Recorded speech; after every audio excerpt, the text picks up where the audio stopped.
दोस्तों आज है 10 जुलाई 2022 और स्वागत है आपका हमारे इस करंट अफेयर सेशन में। आज हमारी 14वीं वीडियो है। अगर आप वीडियो पे नए हैं तो प्लीज़ सब्सक्राइब कर दीजिएगा। आइए देखते हैं क्या है पहला प्रश्न।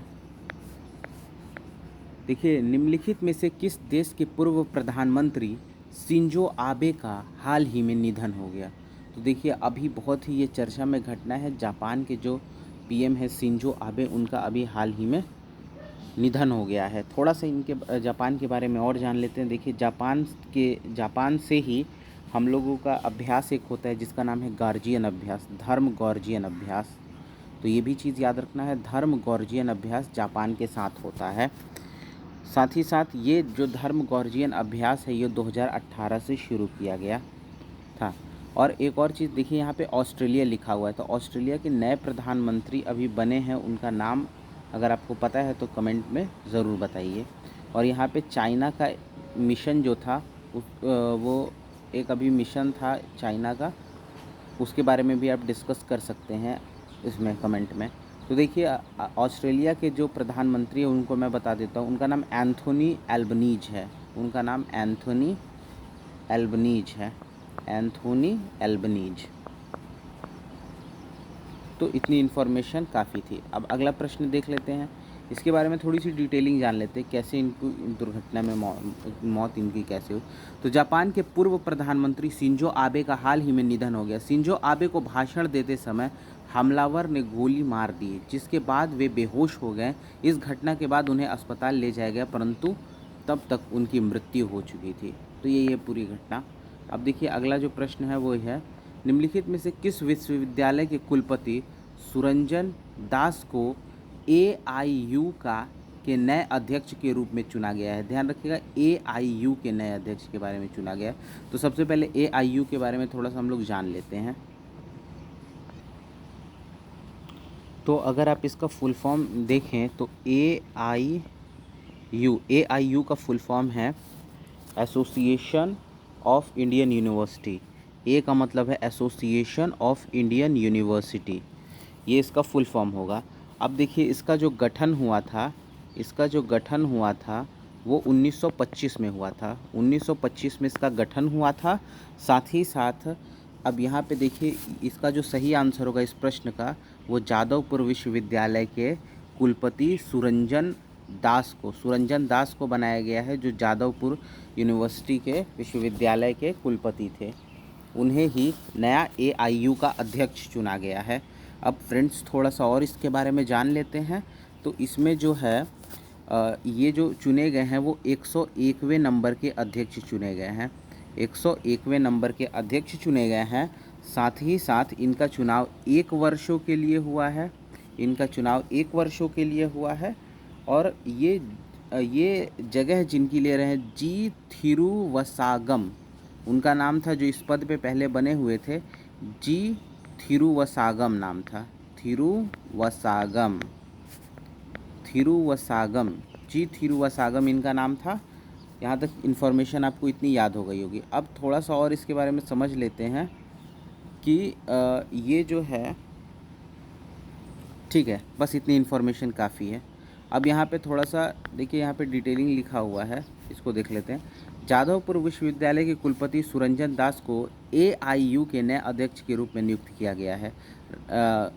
उनका चुनाव 1 जुलाई से 1 वर्षों के लिए होगा। प्रख्या उपाध्यक्षता इतिहासकार दास को 1 साल पहले एआईयू के में नियुक्त किया गया था। देखिए, अब यहाँ पे नियुक्ति आई है तो कुछ बहुत महत्वपूर्ण नियुक्ति हुई थी, उनको थोड़ा सा जान लेते हैं क्या क्या और नियुक्तियाँ हुई थी। तो देखिए, मुख्य चुनाव आयुक्त अभी बने हैं हमारे। मुख्य चुनाव आयुक्त इस समय हमारे कौन है? राजीव कुमार जी को बनाया गया है। राजीव कुमार मुख्य चुनाव आयुक्त हैं। ये मुख्य चुनाव आयुक्त हैं राजीव कुमार। देखिए, एक और चीज़ है, डब्ल्यूएचओ के अध्यक्ष इस समय कौन है?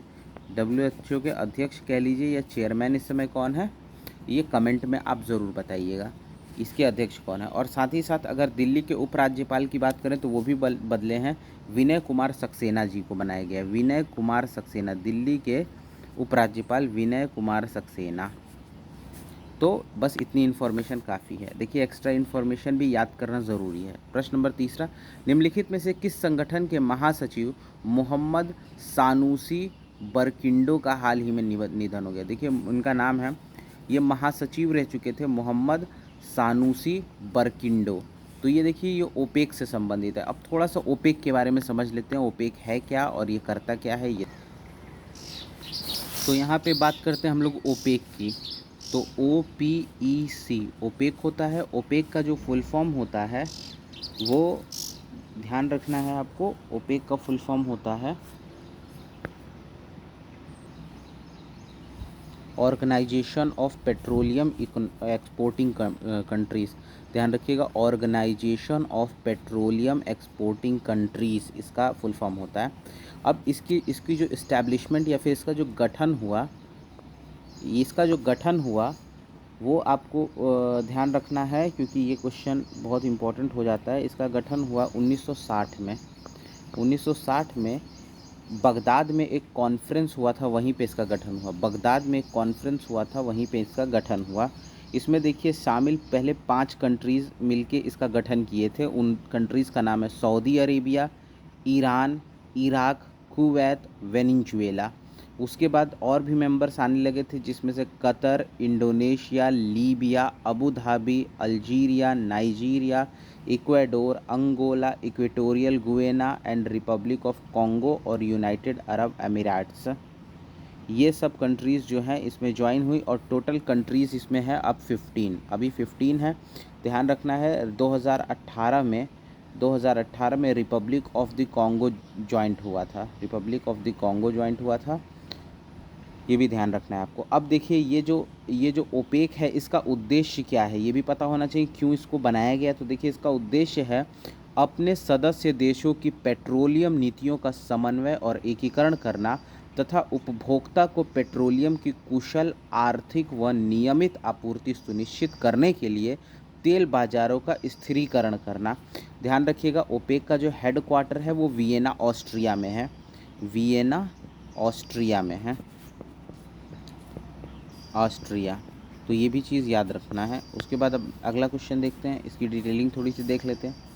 देखिए पेट्रोलियम निर्यातक देशों के संगठन ओपेक के महासचिव मोहम्मद सानूसी बरकिडो का हाल ही में निधन हो गया। उन्होंने वर्ष 2016 में ओपेक महासचिव के पद ग्रहण किया था। उनका कार्यकाल जुलाई में समाप्त होने वाला था। तो ये भी समझ में आ गया। अब यहाँ पे देखिए नेक्स्ट क्वेश्चन है हरियाली महोत्सव। इनमें से किस मंत्रालय द्वारा हाल ही में हरियाली महोत्सव आयोजित किया गया। तो हरियाली महोत्सव जो आयोजित किया गया पर्यावरण मंत्रालय द्वारा। अब पर्यावरण मंत्रालय के मंत्री कौन है ये आपको कमेंट में बताना है। अब देखिए थोड़े से और भी कुछ मंत्रालय हैं, जैसे यहाँ पे शिक्षा मंत्रालय लिखा हुआ है। तो शिक्षा मंत्रालय ने एक युवा पोर्टल चलाया था, युवा पोर्टल, ये आपको पता होना चाहिए। एक शिक्षा मंत्रालय का है सार्थक पोर्टल, सार्थक योजना। अब ये बताना है सार्थक योजना में है क्या, आपको ये कमेंट में बताना है। आइए अब देखते हैं, थोड़ी सी डिटेलिंग इसकी जान लेते हैं। पर्यावरण मंत्रालय द्वारा हाल ही में तालकटोरा स्टेडियम नई दिल्ली, ध्यान रखना है तालकटोरा स्टेडियम नई दिल्ली में हरियाली महोत्सव का आयोजन किया है। इस महोत्सव को वन संरक्षण और वृक्षारोपण के लिए जनता में उत्साह पैदा करने के लिए प्रभावी उपकरण के रूप में मनाया जाता है। प्रश्न नंबर 5वां देख लेते हैं। हाल ही में किस सरकारी संगठन ने 2022 में फील्ड मेडल के विजेता की घोषणा की है। तो फील्ड मेडल की विजेता की घोषणा जिसने किया है अंतर्राष्ट्रीय गणितीय संघ होगा। तो अब देखते हैं अंतर्राष्ट्रीय गणितीय संघ के बारे में थोड़ा सा जान लेते हैं। तो अंतर्राष्ट्रीय गणितीय संघ जो है इसका IMU शॉर्ट फॉर्म होता है।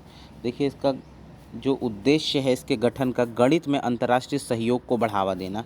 इसके गठन का उद्देश्य है गणित में अंतर्राष्ट्रीय सहयोग को बढ़ावा देना। और साथ ही साथ एक और चीज़ इसमें समझना है कि इसका गठन देखिए सबसे पहले 1920 में इसको स्थापित किया गया था, लेकिन सितंबर 1932 में इसको भंग कर दिया गया, सितंबर 1932 में। उसके बाद फिर 10 सितंबर 10 सितंबर 1951 में फिर से इसको दोबारा से गठन हुआ। तो 10 सितंबर 1951 में इसका गठन हुआ, गठन वास्तविक रूप से हुआ और इसमें 10 देश शामिल हुए और इसका गठन न्यूयॉर्क में हुआ संवैधानिक सम्मेलन में। ध्यान रखना है, न्यूयॉर्क में इसका हुआ था। अब यहाँ पे एक और चीज़ देख लेते हैं, इसके अध्यक्ष जो हैं इस समय कार्लोस ई केनिंगो है, कार्लोस ई केनिंगो है। अब ध्यान से यहाँ पे एक और चीज़ देखना है, इसमें इस समय 80 सदस्य देश हैं, 80 सदस्य देश हैं। तो इतनी इन्फॉर्मेशन इसके बारे में थी। अब थोड़ा सा डिटेलिंग जान लेते हैं। अंतर्राष्ट्रीय गणितीय संघ ने हाल ही में 2022 में फील्ड मेडल के विजेता की घोषणा की है। यह गणित के क्षेत्र में दिया जाने वाला सर्वोच्च सम्मान है। ये 40 वर्षों से कम आयु के लोगों को ही दिया जाता है। अब इसके बाद है स्वीडन और किस देश ने हाल ही में नाटो के साथ परिग्रहण प्रोटोकॉल पर हस्ताक्षर किया है। तो ध्यान रखना है, स्वीडन के साथ फिनलैंड ने। डी वाला ऑप्शन सही होगा। अब यहाँ पे बात हुई है नाटो की, तो इसके बारे में थोड़ा सा जान लेते हैं डिटेलिंग, और ये बहुत इम्पोर्टेंट टॉपिक भी है। तो जो यहाँ पे नाटो है, नाटो का गठन जो है, नाटो का गठन 4 अप्रैल 1949 को हुआ था। 4 अप्रैल 1949 को हुआ था और इसका मुख्यालय ब्रुसेल्स में है। हेडक्वार्टर इसका कहाँ है? ब्रुसेल्स में है। ब्रुसेल्स में इसका हेडक्वार्टर है। इसमें इसका हेडक्वार्टर ब्रुसेल्स में है। और देखिए इसका गठन हुआ था, इसके अंतर्गत गठन के समूह सुरक्षा की व्यवस्था बनाई है। संगठन ने सामूहिक सुरक्षा की व्यवस्था बनाई है। इसमें संगठन ने सामूहिक सुरक्षा की व्यवस्था बनाई है। तो इतनी चीज़ें याद होनी चाहिए इसके बारे में। अगला प्रश्न देख लेते हैं, इसकी थोड़ी सी डिटेलिंग जान लेते हैं। देखिए, स्वीडन और फिनलैंड ने हाल ही में नाटो के साथ परिग्रहण प्रोटोकॉल पर हस्ताक्षर किया है। फिनलैंड के पेक्का हाविस्टो और स्वीडन के एन लिंडे दोनों विदेश मंत्री हस्ताक्षर में उपस्थित थे। कुछ दिन पहले ही स्वीडन, फिनलैंड और तुर्की के बीच त्रिपक्षीय समझौते पर हस्ताक्षर किया गया था। अब इसके बाद प्रश्न नंबर 7वां देख लेते हैं। निम्नलिखित में से किस संस्थान ने के शोधकर्ताओं ने हाल ही में आर्यभट्ट 1 नामक एनालॉग चिपसेट का प्रोटोटाइप विकसित किया है? तो इसका जो सही आंसर होगा ये होगा IISc ने विकसित किया है। अब देख लेते हैं इसकी डिटेल। IISc संस्थान के शोधकर्ताओं ने हाल ही में आर्यभट्ट नामक एनालॉग चिपसेट का एक प्रोटोकॉल विकसित किया। शोधकर्ताओं की टीम ने अगली पीढ़ी के एनालॉग कंप्यूटिंग चिपसेट विकसित करने के लिए एक डिजाइन ढांचा तैयार किया है। अगला प्रश्न देख लेते हैं। इनमें से किसके द्वारा स्टार्टअप स्कूल इंडिया पहल की शुरुआत की गई है? तो स्टार्टअप स्कूल इंडिया पहल की शुरुआत गूगल के द्वारा की गई है। गूगल के द्वारा हाल ही में स्टार्टअप स्कूल इंडिया पहल की शुरुआत की गई है। यह पहल टियर 2 और टियर 3 शहरों में 10,000 स्टार्टअप में मदद करेगा। यह कार्यक्रम 9 सप्ताह तक वर्चुअल मोड में आयोजित किया जाएगा। अब देखिए गूगल के बारे में थोड़ा सा डिटेल देख लेते हैं। देखिए, जो गूगल के CEO हैं उनका नाम है सुंदर पिचाई। CEO का नाम है इनके सुंदर पिचाई, और गूगल एक सर्च इंजन है। अब आगे देख लेते हैं इसके बारे में और भी डिटेल। देखिए, अगला प्रश्न है, निम्नलिखित में से किसके द्वारा हाल ही में ग्लोबल फाइंडेक्स डेटाबेस 2021 जारी किया गया है? तो ये जो डेटा है वो संयुक्त राष्ट्र ने जारी किया, विश्व बैंक ने जारी किया। विश्व बैंक ने इसको जारी किया।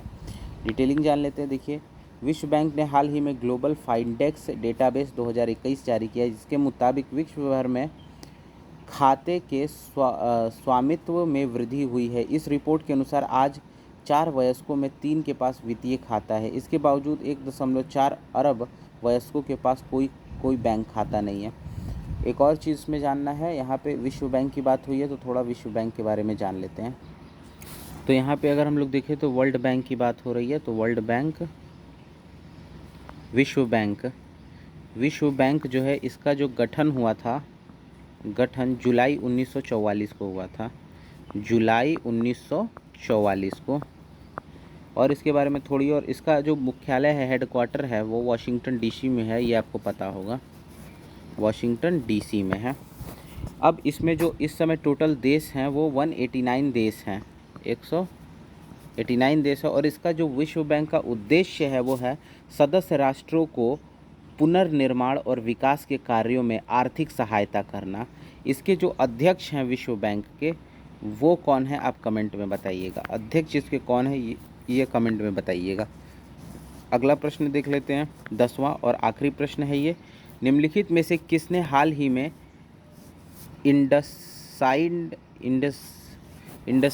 इंडसइंड बैंक, कोटक महिंद्रा बैंक पर मौद्रिक जुर्माना लगाया है? तो ये जुर्माना लगाया है भारतीय रिजर्व बैंक ने। भारतीय रिजर्व बैंक ने जुर्माना लगाया। थोड़ा सा भारतीय रिजर्व बैंक के बारे में जान लेते हैं। तो भारतीय रिजर्व बैंक है, इसकी स्थापना 1 अप्रैल 1935 को हुई थी। 1 अप्रैल 1935 को हुई थी। एक्ट जो था जिसके थ्रू इसकी स्थापना हुई थी, 1934 के एक्ट के थ्रू इसकी स्थापना हुई थी। साथ ही साथ इसका हेड क्वार्टर जो है वो मुंबई महाराष्ट्र में है। मुंबई में इसका हेड क्वार्टर है। और संस्थापक इसकी स्थापना ब्रिटिश के समय में हुई थी, आपको पता ही होगा। तो बस आज के लिए इतना ही। उम्मीद करते हैं सेशन आपको पसंद आया होगा। थोड़ा सा इसकी डिटेलिंग जो नीचे लिखी हुई है उसको देख लेते हैं। भारतीय रिजर्व बैंक ने हाल ही में नियामक अनुपालन में कमियों के लिए इंडसइंड बैंक और कोटक महिंद्रा बैंक पर क्रमशः 1.05 करोड़ और 1 करोड़ का जुर्माना लगाया है। मतलब इंडसइंड बैंक पर 1.05 का और कोटक महिंद्रा पे 1 करोड़ का जुर्माना लगाया गया है। तो बस आज के लिए इतना ही। सेशन पसंद आया होगा आपको, लाइक शेयर और सब्सक्राइब कर दीजिएगा। तब तक के लिए धन्यवाद।